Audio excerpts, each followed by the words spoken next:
Welcome to our final Dharma talk of our session here. And we're honored to have Bishop Marvin Harada, who really is the driving force behind yoga and Buddhism. So really grateful for him, grateful for Reverend Jerry earlier, the two people who are supporting this here for the BCA. Just a quick thing is, this will go to approximately 2:45-ish, something like that. 2:45, everybody meet in the lobby, we're gonna do the group picture. So please, and I'm gonna get people from the kitchen to come out so everyone's in the picture here. And then, got some massage people set up in the room, and got the crafts people set up there. So make sure you check out the crafts as well as massage. For those in the yoga discussion group, it'll be meeting in here, sitting on chairs in a circle. So without further ado, the Bishop of the Buddhist Churches of America, Reverend Marvin Harada. Thank you, Sensei.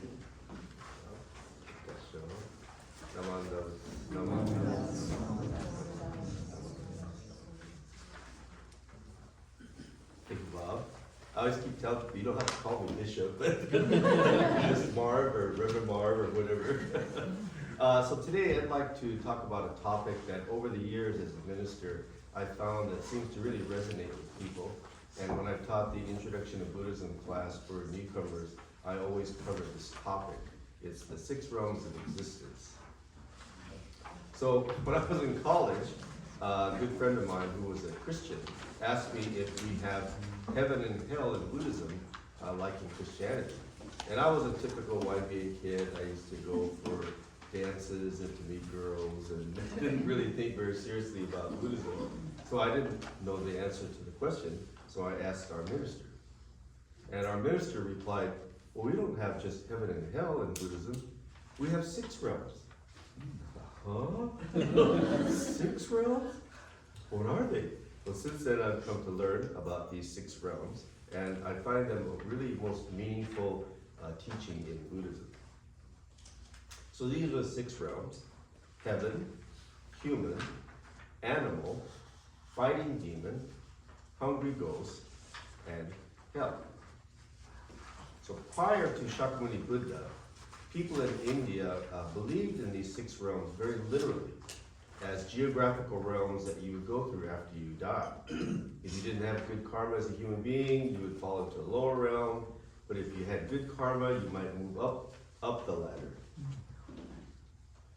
And Shakyamuni Buddha, in his insight and awakening, reinterpreted this view of the world, and instead of looking at them literally, looked at them as psychological states of being that we are going through in our daily life.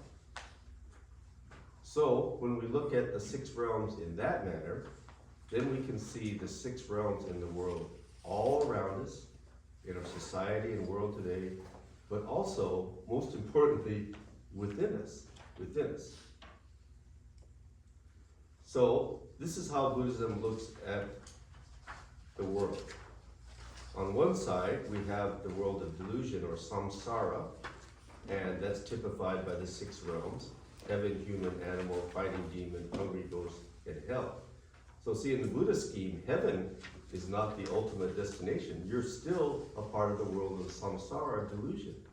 And it's a realm of suffering, the realm of delusion, ego, or darkness. And in contrast to that is the world of nirvana. So this is one reality, but now looking at the world from the standpoint of nirvana, if we had the enlightened eyes to see it, it's a world of enlightenment, the world of truth, wisdom, true peace, we could say true happiness, the true self, in contrast to the ego self, or the selfless world, or the world of light. Mahayana Buddhism makes this very famous and profound statement: samsara is nirvana, nirvana is samsara. See, it's one reality, but 2 sides of the same coin. But we're always in the realm of samsara. So let's look at these 6 realms. Samsara, taking it from a psychological perspective. So heaven is the realm of temporary pleasure or euphoria, short-term happiness, like going on a cruise. How many of you have been on a cruise? Okay, I've never been on a cruise before. One of my good friends said he went on a cruise. He said at 7:30 in the morning they had bagels. At 9 o'clock they had the sit-down breakfast. At 11 o'clock someplace they had hamburgers. At 1 o'clock was the sit-down lunch. At 4:30 was they had pizza somewhere. And then at 8 o'clock was the sit-down dinner. And then at midnight was the midnight buffet. He said that was his daily routine on this cruise. So it's a euphoria, but short term. After 2 weeks on a cruise, then you have to go back to work, you have to fight traffic, and your 2 weeks of heaven is over. The human realm. The human realm is really the hardest realm to understand because it challenges us, asks us to ask the question, what does it mean to be a human being? How much of the day can I say that I'm in the human realm? Jodo Shinshu is often described as the path to becoming truly human, truly human. Is this the human realm? Does this typify the human realm? Who can ever forget this image? Is this the human realm? This is Black Friday. Flat screen TVs are on sale. Is this the human realm? The death camps during World War II? Millions of people lost their lives? So when we lose our sense of humanity, horrific things can occur, as we've seen in history and even presently. So what does it mean to be human? This is the animal realm. Pretty cute pigs. We had pigs on our farm. These are dairy cows. So the animal realm is a realm typified as following your basic instincts. When you're hungry, you eat. When you're sleepy, you sleep. When it's time to breed, you breed. And it's the realm of ignorance in Buddhism. In English, we even have the expression, that guy's an animal, for someone who's really rude or inconsiderate. We even use that kind of expression. But you know, in another sense, animals might be more enlightened than we are. Those of you that have pets, cats, dogs, or whatever, we used to have a dog on our farm. We named him Spot. He didn't have a single spot on him. I don't know why we named him Spot. One day Spot chewed up my dad's slipper. And so I kind of scolded him, oh, Spot, bad dog. And so he ran away for about 2 minutes. But then he came right back and he wants to play again, you know, and then I thought, gee, if my parents scold me, I don't talk to them for like 2 days, you know. But Spot lets it go right away. He doesn't hold a grudge. So in many ways, animals maybe are more enlightened than we humans. The fighting demon realm is the realm of anger. During the pandemic, people were on edge, angry and violent passengers on airplanes. We still have road rage. We have mass shootings all the time in our culture. And anger is around us, but within us as well. I don't know if you've ever seen angry passengers on the airplane. I think this must be the stock market, I'm not sure. So even a Buddha, an awakened person, gets angry. See, a Buddha, an awakened person, it's not like they never get angry or have the same emotions that we have. But the difference between an enlightened person and an unenlightened person is that for a Buddha, their anger doesn't last long. They feel the anger, but they can let it go. But our anger lasts for days, weeks, months, sometimes even years. Let me give you a personal story. As a minister, you really try to avoid getting into an argument with a member. No Orange County members here, so I can talk. I could count on one hand how many arguments I had with a member in my 33 years serving at Orange County Buddhist Church. Really, just very few. But on one occasion, I did have a rather heated discussion with a member. He said this, I said that. He said this, I wanted to say this, but I held back, I didn't say it, you know. So we had this argument. About at least 10 years later, I'm taking a shower in our house. And my wife made this rule, after you take a shower, you have to take this plastic squeegee and you have to squeegee the shower stall, otherwise the hard water film, you know. So, I don't know what made me think of this, but I'm recalling this argument I had with this member. And it's just like it just happened the day before. He said this, I said that, the entire conversation, word for word, I'm reliving. And I'm starting to squeegee the shower stall. I pressed so hard, the plastic squeegee snapped in two in my head. And then it made me think, what is the matter with me? How many years ago was that? I couldn't even think how long ago it was. Years. I hadn't let it go. It's right there. Your homework for this weekend, you don't have to do it right now. Think of something that you're still angry about, that you haven't let go, that you're still holding on to. Oh, I'll never forgive this person. They said this to me, or they did this to me. And maybe you were absolutely right, but that anger, it's still there. How long are you going to carry it with you? Till the grave? That's the difference between an awakened person and a deluded person. We hold on to it. So I gave this sermon, I gave this example at the Vista Buddhist Temple. And then about 2 months later, when I went back to Vista, one of the members said, "Oh, Sensei, I have a gift for you." "Oh, what is it?" So he had this nice frame, and he had bought a plastic squeegee and he put it in a frame. And said, "In case you might need this again in the future." I have it in my office. It's a great reminder of how I hold on to my anger. Let's move on to the hungry ghost realm. This is a realm of greed, never being satisfied. I think the best example is the world of drug addiction and alcoholism. That's what hooks you in. The nature of the drug is you want to experience that same high as the first time, but the nature of the drug is that you'll never equate that first experience. And I met a former YBA young person that really taught me a lot about the world of drug addiction.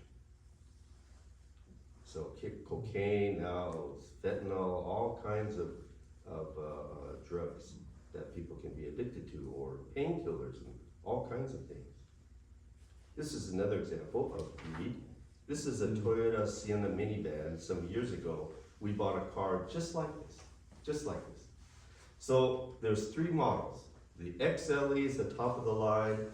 It has alloy wheels, it has a premium stereo system, it has wood grain trim, it has the automatic sliding door. Then the LE is the middle of the line. The CE is the cheapest. It doesn't have a sliding, you have to shut the door by hand. It has hubcaps instead of alloy wheels. No wood grain trim. We thought, I don't think we can afford the XLE or the LE. We better just buy the CE. So we bought a CE, just exactly like this. So we bought the car. I'm driving my brand new minivan home. I pull out of the dealer, I'm going on the road. To my right, passes another new Sienna minivan. And I see on the back, XLE.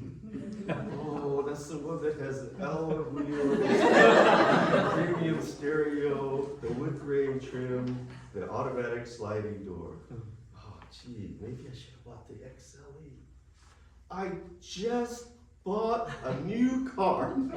2 minutes, I'm already thinking, oh, I should have bought the XLE.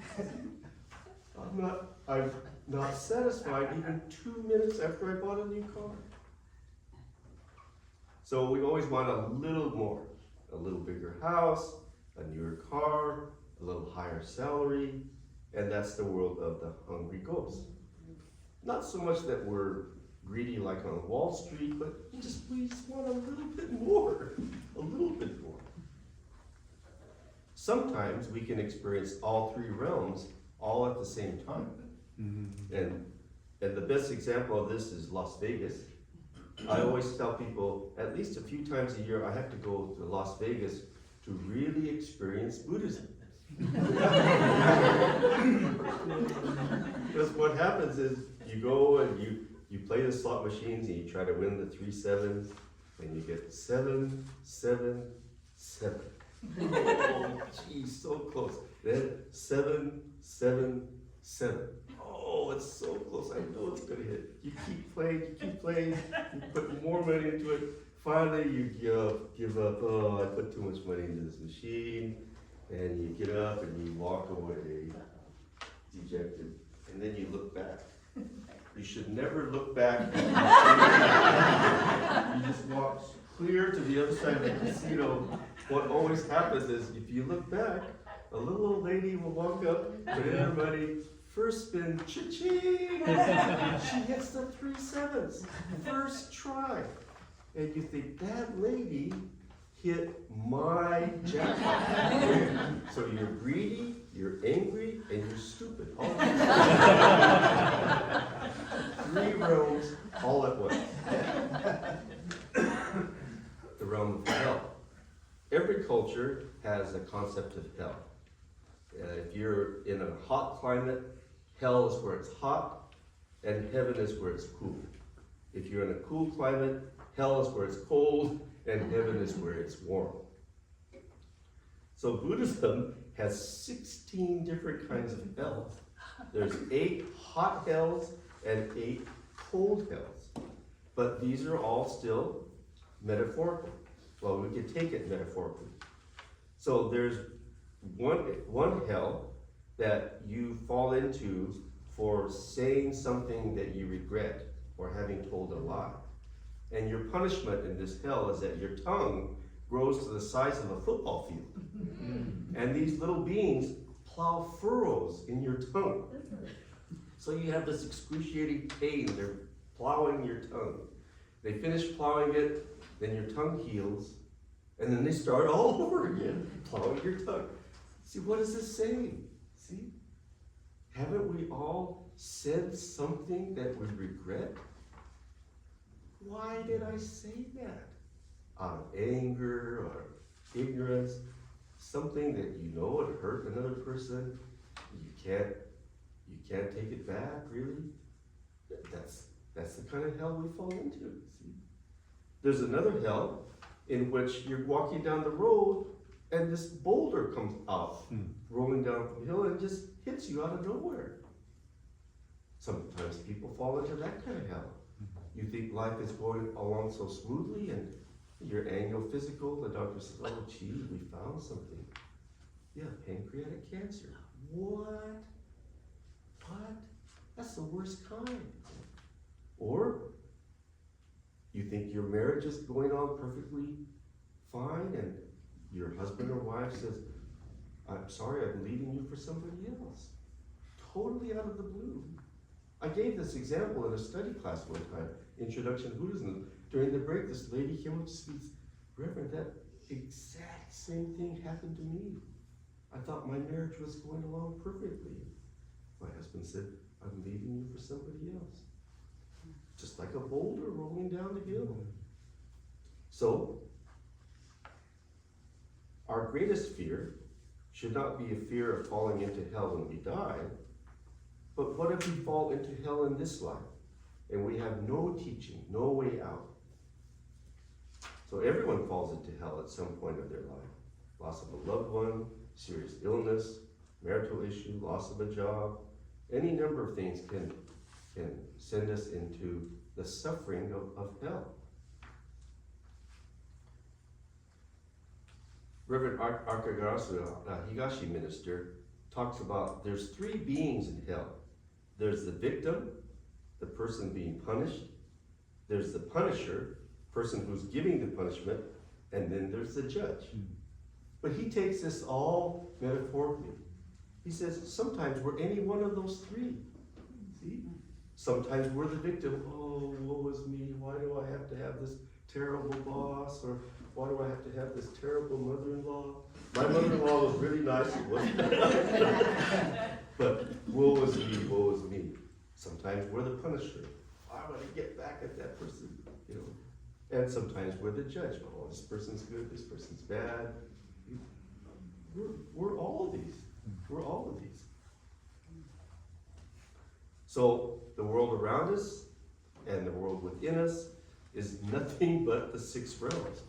Just turn on the news and you can see it all around us every day. And that's why we need Buddhism in our life. And that's why Buddhism is needed in this world. And we could say the same thing for yoga. That's why yoga is needed in life and in the world. Because nobody sees themselves in these six realms. So how do we break this vicious cycle? How can we get out of this squirrel cage of the six realms? Like we're just going around and around and we're not getting anywhere. So the most important thing is seeing. So seeing the six realms, first in the world around us, and then within us. That's the most important step. So seeing is really everything. So the first step, if you're an alcoholic, the first step to recover from alcoholism is to recognize and see that you are an alcoholic. I don't know how many times in college I went to college parties and somebody's so drunk, and you know they shouldn't drive home, and you try to take the keys away from them. Oh, I'm not drunk. That's the hardest thing to see. And for an alcoholic or a drug addict to first come to the realization that, oh my gosh, I really have a drinking problem, or I have a drug problem. Now your path of transcending alcoholism or the six realms begins. So how are we able to truly see? We're able to truly see the six realms around us and within us because the light of the Dharma is now illuminating our hearts and minds. And that's why we need Buddhism. That's why we need to listen to the teachings. We need to study the teachings. That's how the light of the teachings begins to illuminate our hearts and minds. And that's how we're able to see our ego self and to see the six realms within us. So it's easier to see the six realms in the world around us. We can say, oh, look at that rude guy, he's an animal. Or look how angry that guy is. They don't see their own anger. Oh, she is so greedy. Look at all the food she took from the temple potluck. I think our culture is beginning to lose the Japanese custom of endyo. People always, oh, I didn't want to take it all. Now, leftovers from temple potluck, it's gone like that. But it's harder to see the six realms within us. And that's why we need to listen to the Dharma, and that's why we need to seek the teachings. And the teachings become the mirror that reflect our inner self to us. So now let's talk a little bit about transcending the six realms. This is Saichi, the Myokoni. Myokoni are some of the most devout Shin Buddhist followers. And Saichi is the short man in the middle there. And he's one of the most famous of all of the Shin Buddhist Myokoni. So Saichi wrote thousands of little short poems, even though he only had like elementary school education. He writes, all my cravings are taken away, and the whole world is my Nam-myoho-myo-daibutsu. None of my evil passions, as many as 84,000, remain with me. Every one of them has been taken away by the Nam-myoho-myo-daibutsu. So here, see, Saichi doesn't say that he himself extinguished or eliminated his blind passions. Saichi says, Nam-myoho-myo-daibutsu has taken them away. His greed, anger, and his ignorance. Oh, he still has them, but it's not a problem for him in his life. So when the Nembutsu has totally entered his heart and mind, his blind passions do not become a hindrance. And through the Nembutsu, he has transcended the 6 realms. This is his poem about hell. I cannot fall into hell. Hell is right here. This place is hell. And hell is where we dwell. Where is Saichi's Pure Land? Saichi's Pure Land is right here. Where is the borderline of the Pure Land in this world? The eyes, or the borderline of the Pure Land in this world. Where is Saichi's Pure Land? Saichi's Pure Land is in my heart. It is Nam-myoho-myo-daibutsu. This floating world is wretched, but this floating world becomes the Pure Land. I'm joyful, Nam-myoho-myo-daibutsu. So, from an Orthodox or Honganji perspective, they don't quite agree with these poems by Saichi, because our Orthodox tradition would say, no, we cannot know the Pure Land in this life. We have to die to enter the Pure Land.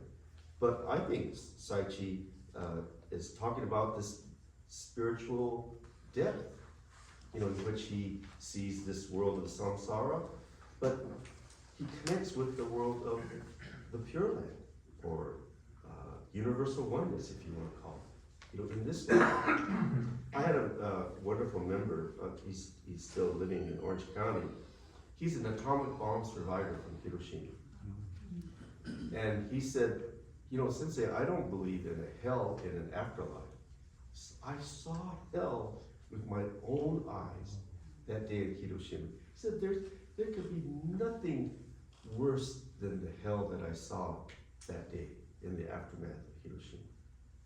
And so he said, well, I've heard ministers give sermons that, well, we can't really know the Pure Land in this life, but I think, well, if I can see hell with my own eyes, why can't I see the Pure Land with my own eyes?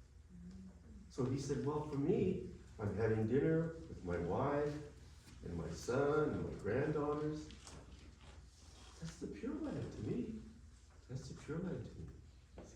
So I think we could have a sort of a broader way of looking at this, and Saichi's poems, I think, are very beautiful. In this world, I enjoy the Pure Land. The world transforms into the Pure Land. I'm joyful, Nam-myoho-myo-daibutsu. So, Saichi doesn't arrogantly say, oh, I know Buddha and the Pure Land, but he's talking about this subtle tension between the world of samsara, or Shaba, and nirvana, the Pure Land. So he has this poem, I'm a happy man indeed. I visit the Pure Land as often as I like. I'm there and I'm back. I'm there and I'm back. I'm there and I'm back. See, he's still in this world of samsara. He gets angry, he gets greedy, he's ignorant, but he also has this sense of the world of truth, the world of Buddha, the world of the Pure Land, while he has this life. So, I'd like to shift this topic now, and I want to share an amazing Buddhist artist and her artwork. We've heard Bob mention universal oneness. I'd like to show an artistic expression of a universal oneness. So you're all familiar with origami and folding cranes. These cranes are made from a single sheet of paper. A single sheet of paper that's cut, the cranes are folded, and they're all connected. They're all connected. It's the most amazing thing that I've seen. So I happened to meet this Zen priest, San Francisco Zen Center, and his name is Sozan Miglioli. He's also on the Lions Roar Board of Trustees that I serve on. And he was telling me about his wife. Oh, my wife is an artist. Oh, what kind of artist is she? Oh, she does origami. Oh, well, a lot of people do origami. Oh, but my wife does a unique type of origami. It's called Denzuru. Denzuru means connected cranes. Connected cranes. When he was studying Zen Buddhism in Japan, she studied this artwork. This is another example. It's made from one piece of paper. Here's another. I mean, how do you do this? You have to cut it, and then you have to fold it and not tear the paper. So this art is her expression. This is artistic expression of universal oneness. They're all connected. They're all connected. But yet it's also beautiful as a whole. And so her art is also her Zen practice. I mean, you have to be in the now, right? Every moment has to be atta, right? If you lose focus, you're going to tear the paper, and now I'm going to start all over again. Yeah. This is the artist. Her name is Paula Pietranera, and she's from Argentina. Her husband, the Zen priest, is also from Argentina, and they live at the Zen Center. And so she studied this form of origami in Kyoto called Renzu. So I just wanted to sort of conclude by showing this artistic expression of universal oneness. So I think we can talk about universal oneness through Buddhism, through yoga, through art, through music, through poetry, like Saichi's, through maybe film someday. So anyway, that's what I wanted to share about the 6 realms. But if maybe if some of you, if anyone has any questions about the 6 realms, I'd be happy to answer any questions you may have.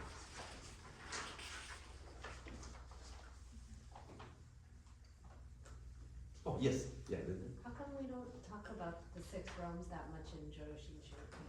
I don't know. I've heard some ministers talk about it, but to me, it's really an important teaching, and it's something that we could all relate to because we see ourselves in these realms, So it's something that I've talked about a lot, especially in study classes, and especially someone who comes from a Judeo-Christian background, and they've only been taught, hell is where the non-believers go, and heaven is where the believers go, and so they have this different way of looking at heaven and hell is quite striking to them.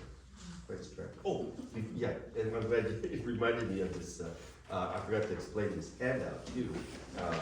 So this is a Tibetan Buddhist artwork that depicts the 6 realms. It's called the Wheel of Life. And so the 6 realms are the sort of the pie chart, the pie square. So on top, at 12 o'clock is the heavenly realm. And if you go clockwise, the next realm is the human realm. The next realm around 3 o'clock is the hungry ghost realm. The bottom realm is the hellish realm. You see hot hells and cold hells.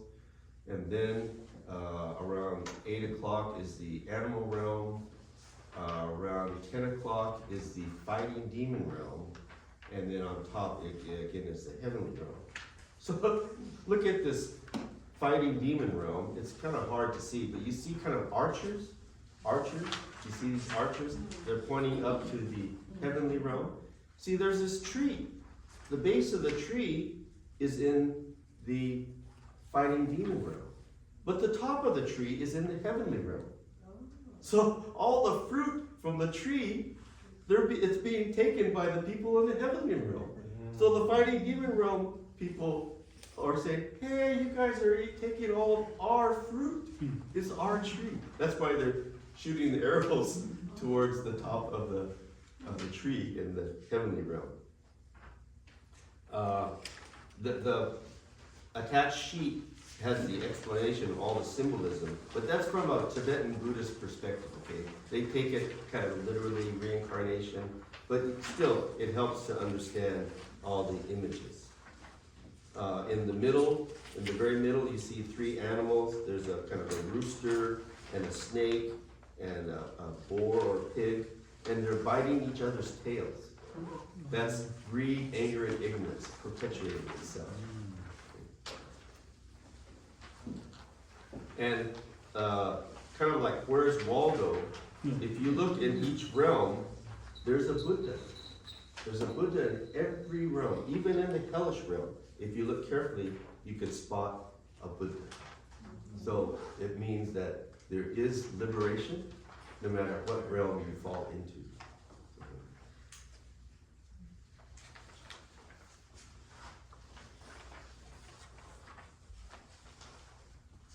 Okay, anyone else, any question? Yeah, Wes?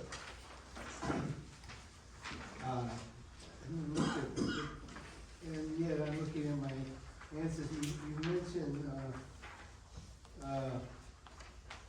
born into the universe depends upon the yearnings, prayers, and amount of merit and dementia, karma. Uh-huh. They have moved up in the past life. So I'm seeking out my ancestry now. Uh-huh. And,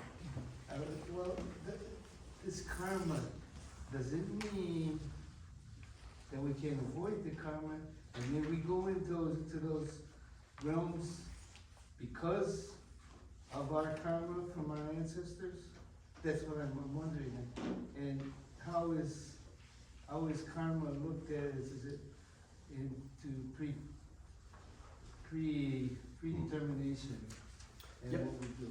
Right, I don't think Buddhism talks about predetermination, but there is karma, the law of cause and effect.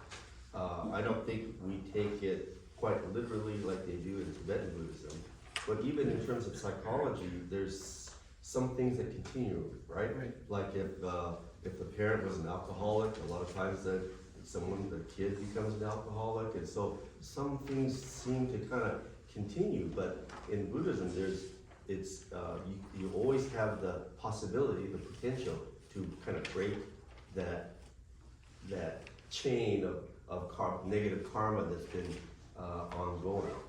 And And it sticks with us. It sticks with us, the karma, and we break away from it.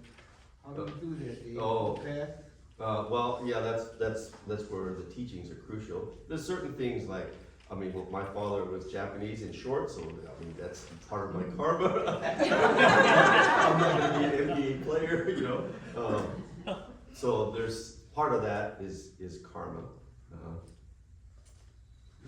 Okay.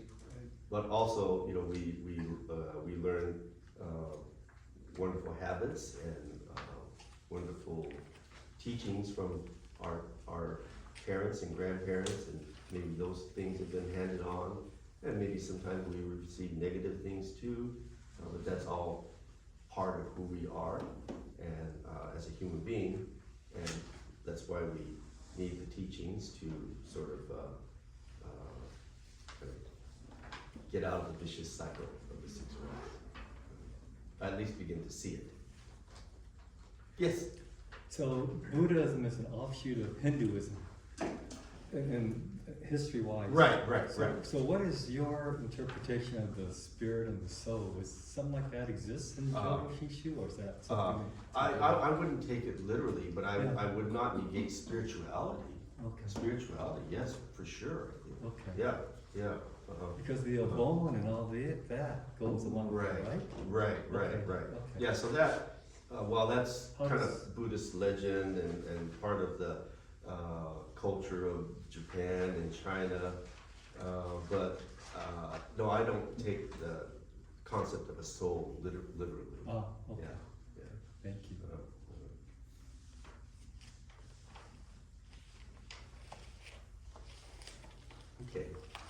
Okay, well, thank you. Thank you. Thank you.